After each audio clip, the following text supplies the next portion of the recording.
Okay,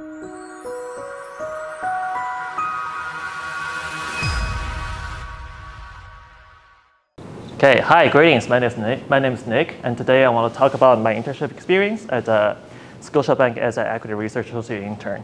So within the department, we have a couple of teams. Within each team, we have the analyst, the associate, and then there's me as an intern supporting both the analyst and associate. So our team focuses on Canadian diversified industrials with like 20-ish stocks or tickers, as we call it, within our coverage. And we'll perform fundamental analysis and fundamental research on these companies for all the relevant business topics. And on the upstream side, that will be the corporate, which means CEO, CFO, or IR person.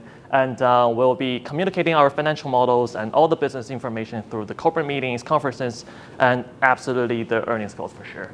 And then on the downstream side, that will be the equity sales desk and also the buy-side clients. So we'll also be communicating our research idea and research information through the mornings calls every single day, and then the chat comments on Microsoft Teams, and also definitely the most important part is our published research notes. That includes like different types of notes. And I want to talk about, because we've been doing so many miscellaneous things, I want to talk about some of the major projects we've been doing.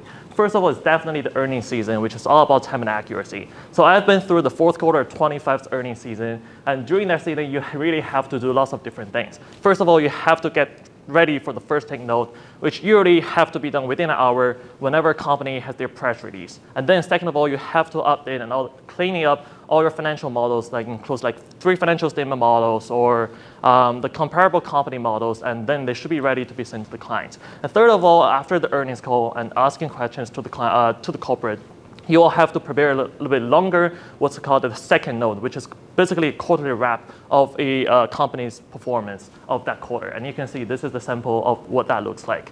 And obviously, everything's blurred.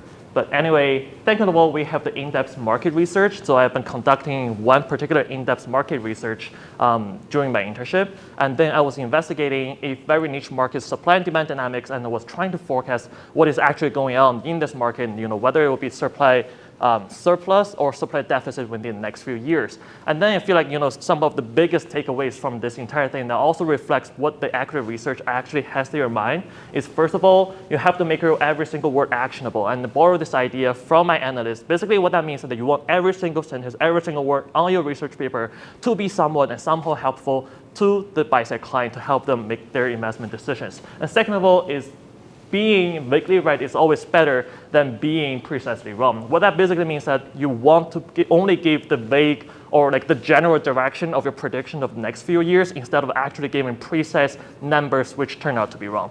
So I feel like that's basically what is going on right there. And I'm still making a lot of progress as I was leaving my desk, but that's all I have for now. And thank you so much for your time.